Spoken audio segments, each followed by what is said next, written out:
So one day, Draupadi and Bhimasena are just talking. They're casually talking, and there was some kind of breeze on that day, and in that breeze, a different kind of flower comes and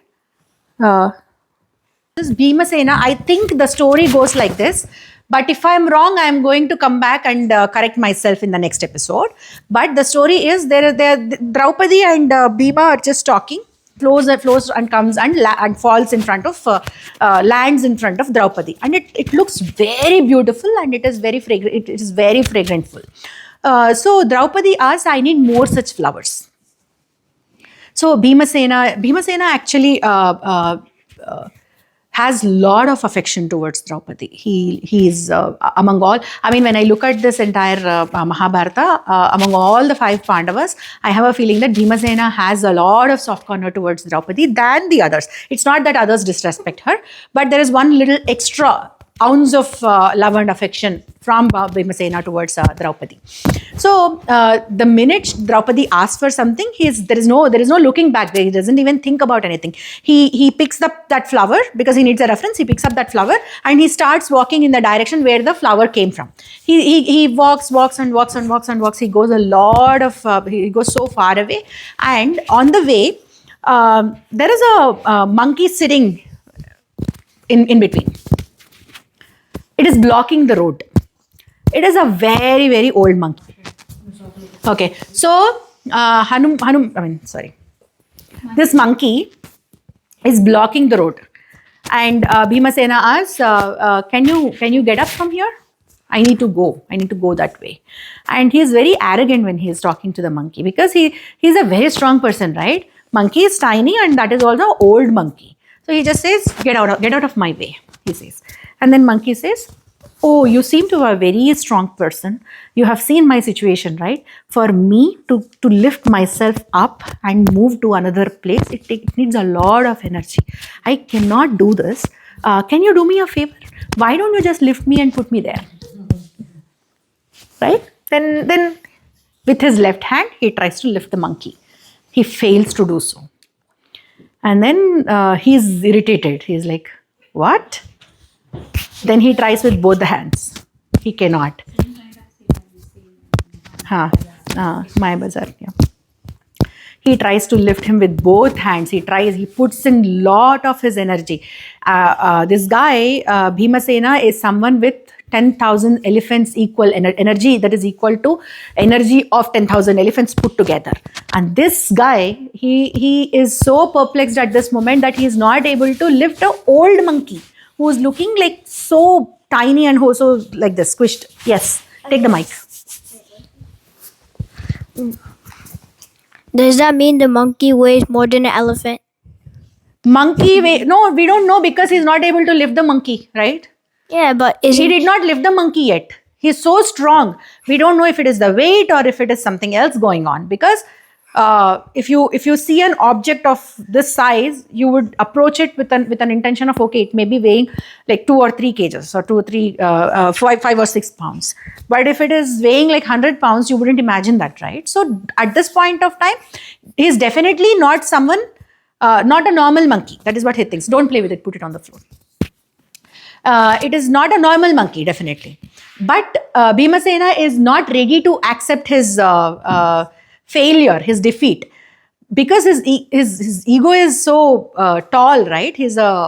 And he takes a lot of pride in his own strength, in his own physical abilities. So he is not ready to accept that he is not able to pick up an old monkey. Then he answers in a very arrogant manner to the monkey. What do you eat? What makes you so strong? What is this? What is going on? And after some time, then he starts to surrender to the monkey, because he realizes that there is something seriously wrong here. There is something going on here. And then, yes. Instead of all the things, can't he just move aside and then go a different way? So if like the monkey's here, can't he go like? He doesn't want to, because he has already asked the monkey to move, and monkey has challenged him, okay, lift me and then you go. No, instead of asking the monkey to move in the first place. That is because he is arrogant. He doesn't want to change. See, I am the king. I am the strongest person in the world. When I am walking, I want everything to be cleared up. That is the level of arrogance he has got, right? And this entire episode is to bring down his arrogance. So Hanuman advises. So after a while after so much of tricking, and Hanuman is in the form of that monkey is none other than Hanuman, and Hanuman is in the form of a monkey, right? He teases him a lot. He teases him so much, and he provokes him. He says things like, "Oh, I thought, looking at your height and personality, I thought it would be very easy for you to lift me. It looks like you can't even lift my tail," he says. So all of that provocation happens, and after all of that, then Hanuman reveals himself, and Bhimasena touches the feet of Hanuman, and then he prays for his blessings. So in a way, Hanuman and Bhima are brothers, right? How? Yeah, anybody can answer. Vali's sons. Yeah. Sons of one god. Venkata. His name. Wind. God. Wind god, yes. I forgot his name. They both, no, actually, I don't know why Hanuman is depicted with a mace all the time, but that's not the case. In Ramayana, never in Ramayana, once I told you that Hanuman was using a mace to kill somebody. He always plucked trees, throwed at people, things like that happened, right? But I don't know, we derive a lot of comfort in placing mace in Hanuman's hand. It is we who placed mace in his hands, not, he didn't pick up one. Yes. 1 second, Atharva. Wait. Yeah, Is the wind god really strong?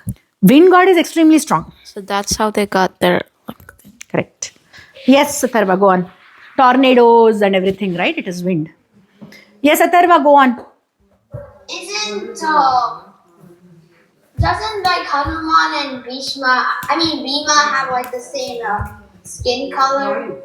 I don't know. Okay, mute. Okay, then he gets the blessings of Hanuman, and then Hanuman says, work on your attitude, work on your arrogance.